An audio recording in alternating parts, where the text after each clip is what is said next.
আমি সেদিনকে ফ্রেঞ্চ ফ্রাইজ বানিয়েছি, সেটাতে হয়নি। ও আজকে বানাবে।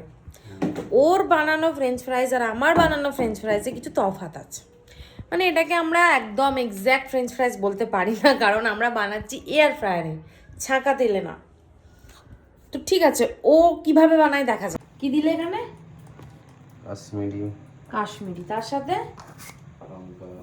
লঙ্কা, কাশ্মীরি গুঁড়ো আর লঙ্কা গুঁড়ো। আচ্ছা, আর কি?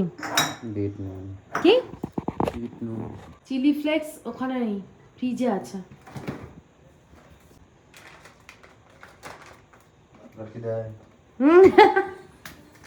পেরি পেরিটা কোথায়? ফ্রিজের মাথায়। আচ্ছা, এইটা দেয় কি এটা? অরিগানো। আমার থেকে আলাদা কি স্পেশাল ভাবে করছো রে?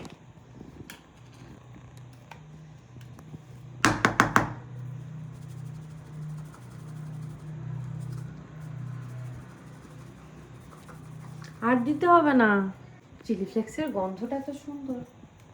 এখন কি দেওয়া হচ্ছে? এই নষ্ট করো না অরিগ্যানো। আর আলু হচ্ছে এখানে কাটা আছে। এরপর কি আলুটাকে এখান থেকে তুমি শুকনো করবে না? মশলা রেডি, গুঁড়ো করে দিলাম। এই যে বাকিটা কোথাও একটা রাখতে হবে, বুঝলে? একদম কমই করেছি, পরে আরেকটু বানিয়ে রেখে দেবো।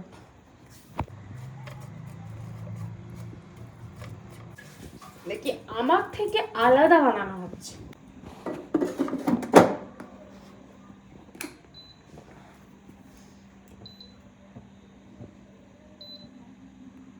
দিয়ে থাক, টেম্পারেচার টাইমিং তো অত 20 মিনিট দিয়ে দিলাম।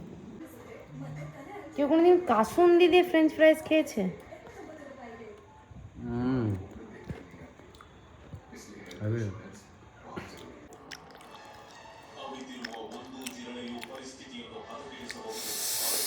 প্রচুর ঝাল।